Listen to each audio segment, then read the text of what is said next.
आता नागोबाला विसर्जन करायचं आहे. तर संध्याकाळचे आता वाजलेले आहेत 5:30. आणि सगळ्यात पहिलं आज आपल्याला नागोबा आणण्यासाठी अळूचं पान आणावं लागणार आहे.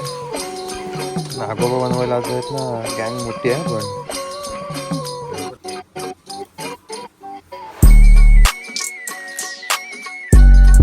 तर जय शिवराय मंडळी, स्वागत आहे तुमचं एका नवीन यूट्यूब ब्लॉगमध्ये. तर आज आहे नागपंचमी. आपल्या कोकणातील आणि सर्वच ठिकाणी नागपंचमी खूप सुंदर पद्धतीने साजरी केली जाते. तर प्रत्येक गावामध्ये एक वेगवेगळी प्रथा आहे. नागोबा हा आपल्या लाल मातीने बनवला जातो किंवा शाडू मातीने बनवला जातो किंवा अळूची रोपं असतात त्याच्या खाली जी माती असते त्याचा बनवला जातो.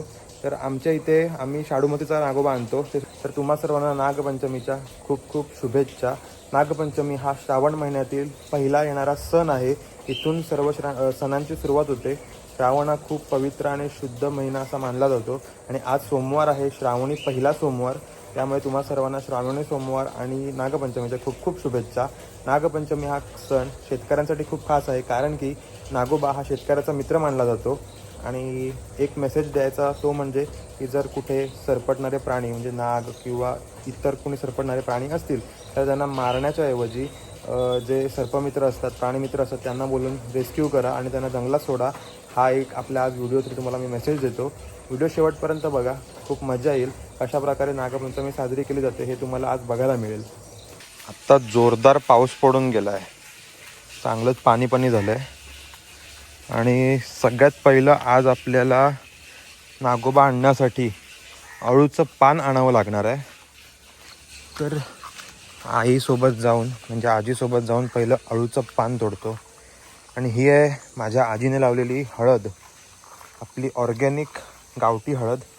ही आहे भेंडी, सगळं ऑर्गॅनिक पद्धतीने केलेलं. पाऊस असल्यामुळे जरा अडचण आहे, रान वाढलं आहे. हां बाई, 1 मिनटं थांब. जरा दाखवूया अळूचं पान. आई, हा खाजिरडा अळू आहे की भाजीचा अळू? भाजीचा ना. तर आता आपण अळूचं पान घेऊया. कट कर. आणि आई, ही वेल कसली लावलेली आहे ती? ही आई वेल कसली आहे ही? आणि नको, एक बस एकच आणायचा आहे. हे काय? होय, भेंडे दाखवले. भेंडे आहेत, त्याच्यानंतर मुळा आहेत इथे लाल माठ आहे. आणि पुढे ही रोपं कसली का आई?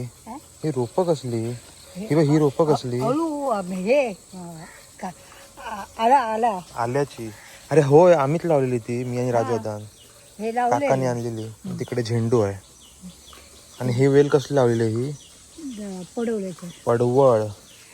चला, नागोबा आणण्यासाठी अळूचं पान घेतलेलं आहे. काय म्हणताय? हळदीची पानं. हळदीची पानं केवढी मोठी असतात बघा. आणि आपल्या कोकणात आहेत ना, याचा वापर खूप चांगला करतात. म्हणजे शिरवाळे बनवतात त्याच्यात पण करतात वाटतं कदाचित. आणि दुसरं आपलं मोदकामध्ये वगैरे. आणि आज नैवेद्य असणार आहे नागोबाचं, त्यामुळे केळीचं पान पण लागेल. त्यामुळे आई जिभेचं पान तोडते. तो जो पुढचा भाग असतो ना, त्याला जिभेचं पान म्हणतात, जिभेचा भाग.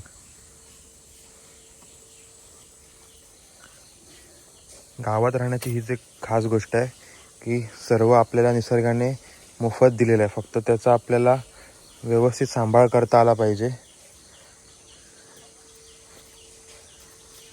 बस झाले, किती कापतेस? तोडलीस बा, पूर्णच तोडलीस तू. तर आता मी आलो आहे आमच्या जवळच्या गणपती कारखान्यामध्ये नागोबा न्यायला. आणि आमच्या गावामधली बरीचशी मंडळी नागोबा घेऊन सुद्धा गेले आणि आत्ता घ्यायला आल्यात. थोडीफार गर्दी आहे, पण त्यांचे झाल्यावरती आपण नागोबा नेऊया. आणि ते सुरुवात आहे. नागोबा बनवलेले होते पण कदाचित संपले असतील, त्यामुळे नम्रात राहूया आणि घेऊन जाऊया लवकर शाडू मातीचा नागोबा. आणि मग घरी जाऊन पूजा करायची त्यांची.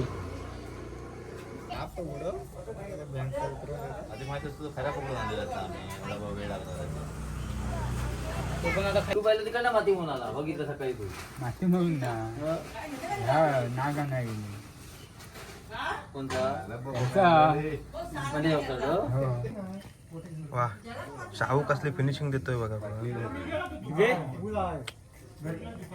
शाहू सारखा कलाकार कुठे भेटेल काय? फक्त आडीवर आहेत. कॉन्टॅक्ट नंबर टाकून दे खाली. नागोबा बनवायला आज आहेत ना, गँग मोठी आहे पण तरी पण कस्टमर थांबून आहे. नंबरात लागल्यात तरी पण.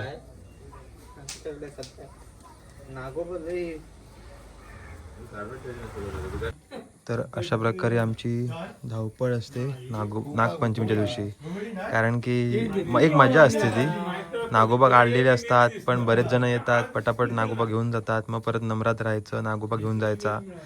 आता बघू माझा नंबर कितवा येतोय.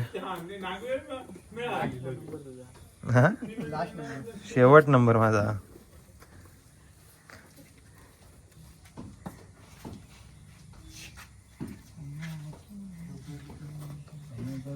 शाहू त्याच्या 5चा 10चा आकडा काय तर काढ. उपयोग काय? 2 पाहिजे तुला.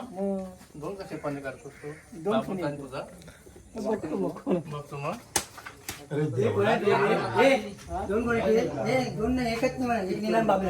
बाबू निलान. तर आता आपला नागोबा घरी घेऊन जाऊया आणि पूजा करूया. नागोबाची पूजा पप्पा करतील, मी फक्त घेऊन चाललो आहे असं अळूच्या पानावरून.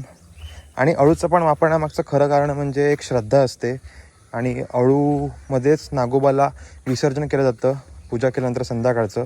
अशी एक प्रथासुद्धा आहे. प्रत्येक गावामध्ये वेगवेगळ्या प्रथा आहेत, मलासुद्धा पूर्ण माहिती नाही आहे. तर मला जेवढं माहिती आहे तेवढं मी तुम्हाला सांगितलं.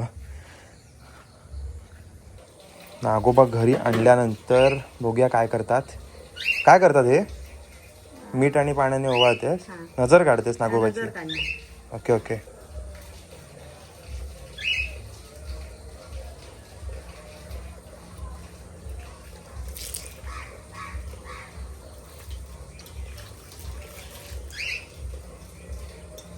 नाही होता. तर नागोबाला आपण घरी आणलेलं आहे.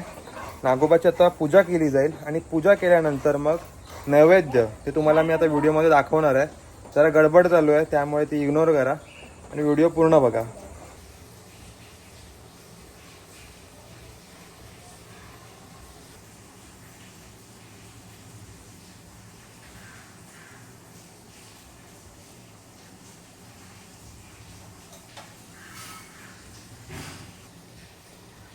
आता ह्या ज्या सगळ्या वनस्पती तुम्ही बघताय, वेली बघताय, ह्या सगळ्या नागोबाच्या प्रिय गोष्टी आहेत. नागवेल, घोमेट्याची वेल, तिरडा, सोनतळ, या निसर्गातून आपल्याला मिळणाऱ्या गोष्टी आहेत त्या सर्व नागोबाला आपण अर्पण करतो. आणि आता नागोबाची पूजा चालू आहे. तर मंडळी, हा आहे नागोबाचा प्रिय प्रसाद, ल्हाया आणि दूध. खरं तर नागोबा दूध पियत नाही, पण आपली एक श्रद्धा म्हणून आपण दूध अर्पण करतो आणि सोबत ल्हाया.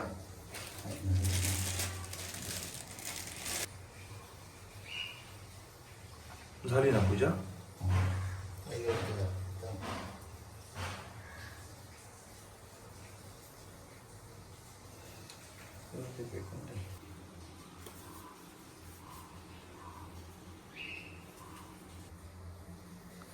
तर अशा प्रकारे करतात आमच्या घरी नागोबाची पूजा. प्रत्येकाच्या इथे पूजा करण्याची पद्धत वेगवेगळी आहे. तर ही होती नागोबाची पूजा. आज नागपंचमी आहे. पुन्हा एकदा तुम्हा सर्वांना नागपंचमीच्या हार्दिक हार्दिक शुभेच्छा. तर आता मोदक बनवायचं काम चालू आहे, कारण की नागोबाला नैवेद्याला मोदक द्यायचे आहेत नैवेद्यामध्ये. आणि इतरसुद्धा नैवेद्य तयार होतच आहे, पण सगळ्यात आवडती गोष्ट म्हणजे मोदक. नागोबाचे नाही तर माझे. तर मोदक झाले की मग मोदकांवरती ताव मारायचा आहे मस्तपैकी. आणि मगाशी जी आपण हळदीची पानं आणली होती, आजीने माझ्या तोडली होती, ही हळदीची पानं आहेत, ती याच्यामध्ये वापरली जात आहेत. आणि सुंदर सुंदर मोदक चविष्ट असे तयार होत आहेत. तर हे आहेत गरमागरम मोदक, उकडीचे मोदक. आता बघूया किती चविष्ट झालेत ते.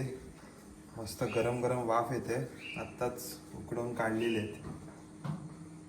तर हे असणार आहे आजचं नैवेद्य नागपंचमी निमित्त. किती सुंदर आणि चविष्ट आहे बघा. अळूचं फतफतं, गोड्या कोबीची भाजी, मटार पनीर, उकडीचे मोदक आणि भाताचा मुदा.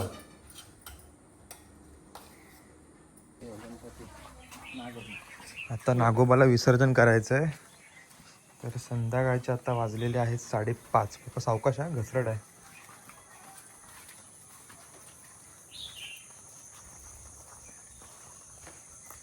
तर नागोबाला आपण निसर्गात विसर्जन करायचं, म्हणजे या रानामध्ये.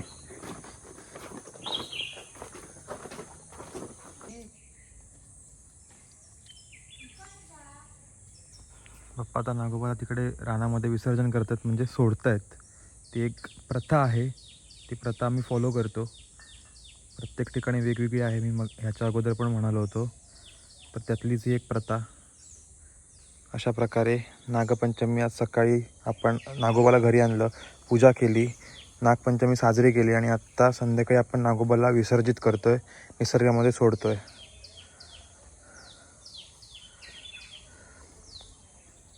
तर मंडळी, हा नागपंचमीचा व्हिडिओ तुम्हाला आवडला असेल तर नक्कीच लाईक करा. तर तुम्हाला अजून काही माहिती असेल याबद्दलची तर तुम्ही कमेंटमध्ये सांगू शकता नागपंचमीविषयी माहिती. आणि भेटू पुढच्या एका नवीन व्हिडिओमध्ये. तोपर्यंत काळजी घ्या.